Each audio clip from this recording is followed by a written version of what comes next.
What's going on, everybody, man? Welcome to So Driven Sports. I'm your host, Damon Unleash. Thank you guys for tuning in. As you step in, please hit the follow button, hit the like button so more people can see this video. But I'm going to go ahead and I'm going to jump right on into it. As y'all know, man, this is where we talk about Indianapolis Colts. I do talk about NBA, other NFL teams, but I'm a diehard Colt fan. I'm a diehard Cavalier fan. When I say Cavalier, I mean Cleveland Cavaliers. If you heard that correct.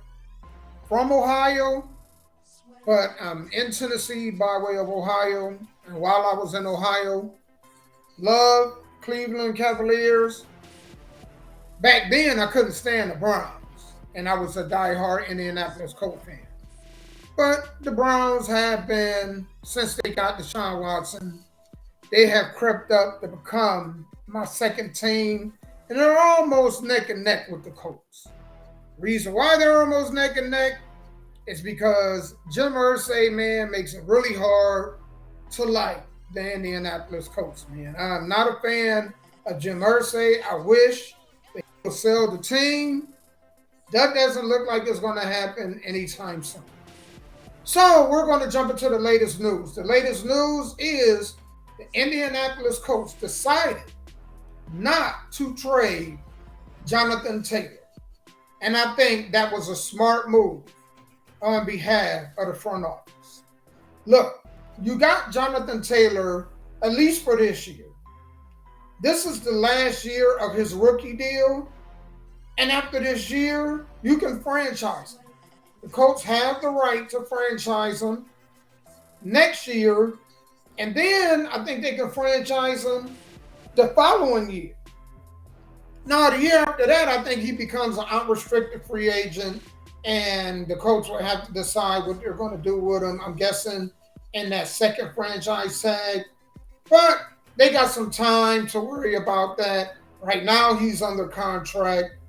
And so the Colts decided to keep him.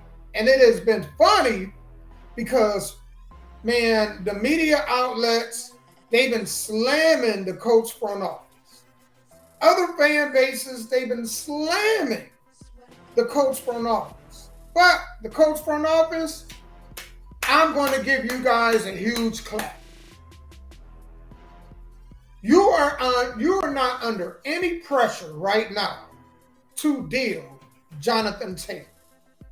You guys actually did him a favor by allowing him and his agent to go out and see if they can get with an organization who had interest in him to put together a deal that would get the Colts what they wanted and Jonathan Tayler what he wanted. And it's funny because a lot of these fans from other fan bases, particularly the Miami Dolphins fan base, is like, well, if you guys don't see the value of him, if you're not going to pay him, then just let him go. No, it's not that simple. It's not that the Indianapolis Colts don't see value in Jonathan Tayler. They just don't want to pay him right now more than what he's asking. And they shouldn't, because he's under contract. You know, he missed 6 games last year. He hasn't been in training camp this whole summer. He missed all of preseason.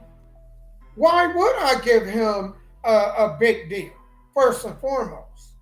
Second, if I value him, just because I don't want to pay him don't mean that they don't value him. They just don't value him at 11, 12 mil. But a lot of other fan bases, quote unquote, primarily the Miami Dolphins fan base, they want to get him for cheap. They don't value Jonathan Tayler either. Because if they did, they would pony up a number 1 pick. Do the Dolphins fan base and front office really truly believe that Jonathan Tayler can help them get to a Super Bowl? No. Do they believe that he can rise their chances of it? No, because if they did, guess what they would have done? They would have ponied up the number one pick. No, we heard around the league from the media that other GMs didn't value Jonathan Tayler and see that he was worth a number one pick. And I don't blame, because they haven't seen him play, and Lord telling, as long as they haven't seen him play in the amount of time that the Colts haven't seen him play. So I don't blame them other GMs, but you're not going to get a former almost runner-up league MVP, all-pro running back for some trash, or some stuff that's not even going to help Indy this year. You're not going to get them for a third and fifth. And it's funny and laughable that you guys thought that it's okay for the Colts to give up all-pro running back and not ask for a number two receiver in return. We get it. Y'all don't want to part with Waddle. Okay, that's fine. But you gotta give up something to get something. And giving up a third and a fifth is not it. Not for all-pro. If he was Wilson, or if he was one of y'all running backs, I could see him going for a third and a fifth. But you can take all of y'all running backs, clumping them into one, and they wouldn't be Jonathan Tayler. Y'all know it, and we know. So the Colts were smart for not settling. If you have something, it's not like this is the last year of Jonathan Taylor's contract, because it's not. So that means that the Colts aren't desperate to get rid of him, but if they could cash their rod out and get something for him, why not? And it doesn't hurt Indy to put him on the pulp list, because I'm telling you, the Colts, we are going to stink this year, but we're going to stink happen. Why? Because we believe Marvin Harrison Jr. is coming out next year. And we believe that we are going to be in the running for Marvin Harrison Jr. So guess what? We're not worried about this year. We don't really think Jonathan Tayler is going to help the Indianapolis Colts win this year anyway. So with that said, I think it was absolutely smart on the Colts' behalf to not just take a trade because the team wanted to go ahead and throw one out there and they wanted to finesse the Indianapolis Colts, because basically that's what it is. Other franchises thinking that our ownership and our general manager don't know what the hell they're doing, right?